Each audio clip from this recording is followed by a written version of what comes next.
Você falou um pouquinho aí das influências que a galera trazia de fora, mas tem uma parada que eu gosto muito, que é sempre essas comparações que acabam fazendo, né? Que é... E tem umas comparações que são bem parecidas, né? Então quando a gente vai falar Paralamas com o Police, a Blitz com o B-52s, a Legião com o Smiths, tinha essa parada que... E até... Acho que até um pouco de maldade, de que as bandas brasileiras acabavam sendo muito inspiradas nas bandas gringas, né? Virando a versão BR de uma banda gringa, né? Você acha que isso é real? Você acha que isso realmente acontecia? Cara, acontecia. Agora a gente pode debater se é mais ou menos justo, assim, ou digno, né? Você te inspirar mais ou menos numa banda de fora. Só que a gente tem que entender o seguinte: não havia muita referência aqui dentro. Lembra que nos anos 70 o rock não era uma música popular. E você olha, assim, as bandas dos anos 80, elas não fazem referência às bandas dos anos 70 no Brasil. Ninguém subia no palco para tocar um cover da Bolha, um cover do Terço.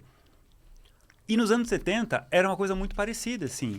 Era um som muito ligado ao que estava vindo lá de fora. Porque a gente dificilmente no Brasil houve assim uma... Tirando com os Mutantes, é muito difícil momentos em que um som 100% genuíno e brasileiro foi produzido. O que eu estou querendo dizer? A gente sempre ouviu o que vem de fora e deu a nossa versão com mais ou menos proximidade.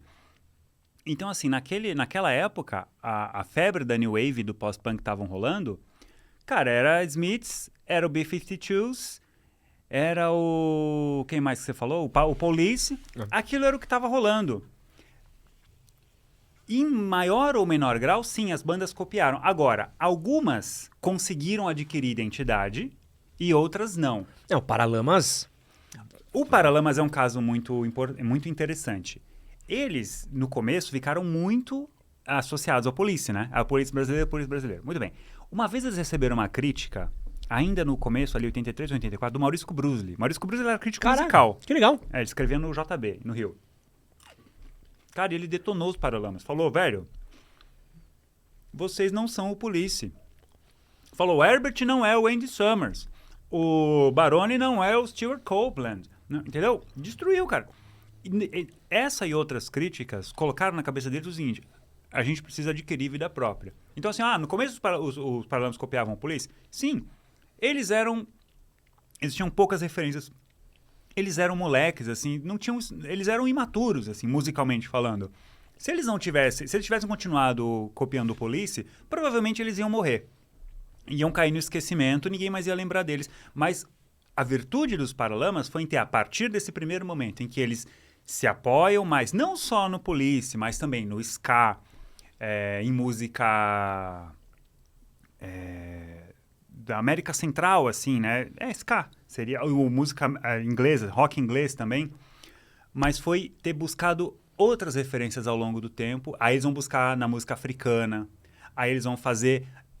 Quem inaugura o axé no Brasil são os Paralamas. No fim dos anos 80 ainda. Eles descobrem o axé e as primeiras batidas são eles que fazem. Ninguém lembra disso, né? Mas o axé começou... Não começou assim, mas foi popularizado através dos Paralamas. Numa primeira vez, assim. Então, cara, a verdade é que as bandas que mais copiaram não sobreviveram ou ficaram conhecidas por isso. Aquelas que conseguiram adquirir uma identidade, conseguiram construir uma obra. Então, sim, eles copiaram. Agora, era inevitável que isso acontecesse. Porque era a moda do momento. Todo mundo copia moda o tempo inteiro. Adolescente copia moda, sabe? Entendeu? Você tá nessa fase, dos 18, 17, 19, 20, 21, 22, todo mundo tá copiando. E eles evoluíram, né? Porque assim, o Paralamas, primeira vez que eu ouvi o Paralamas, não conhecia o Police. Uhum. O cara novo, tinha, 12, 13 anos. E aí quando eu fui ouvir, falei, putz, é bem parecido. Só que quando você vai acompanhando a evolução da carreira, chega uma hora que você fala assim, cara, não tem mais nada a ver, né? Eles evoluíram a partir daqui, né? E mesmo, vai pegar o Passo do Louis. É de longe um dos melhores CDs do Paralamas. É um absurdo quando você olha de faixa a faixa. E ainda era quando eles estavam muito nessa raiz, né? Então tinha isso. E o próprio Renato brincava muito com isso, né? Você pega várias entrevistas do Renato Russo, dele falando dessa brincadeira com o Morrissey, de como ele era parecido. Então, a história dos Smiths foi assim. Nos primeiros anos, começou a ter várias comparações. Cara, o Renato canta igual o Gerry Adriani. Puxa, a voz do cara é parecida, entendeu? Não força a barra dizer que ele imita o Gerry. Tem gente que diz, ele imitava o Gerry Adriani. Pô, eu acho que é muita forçação de barra. A dança dele, uma vez perguntaram, né? Você tá imitando o Jim Morrison? Não, o Morrissey dos Smiths? Ele, não, eu tô imitando o Jim Morrison do Doors.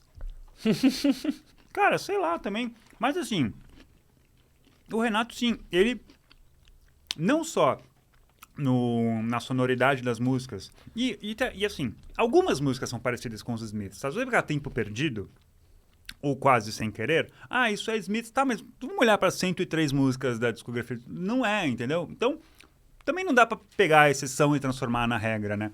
Tempo Perdido foi uma canção que quando ele ouviu depois da gravação, ele falou, cara, acho que o Dado conta na biografia, isso tá muito parecido com os Smiths. Assim, logo depois da gravação ele percebeu.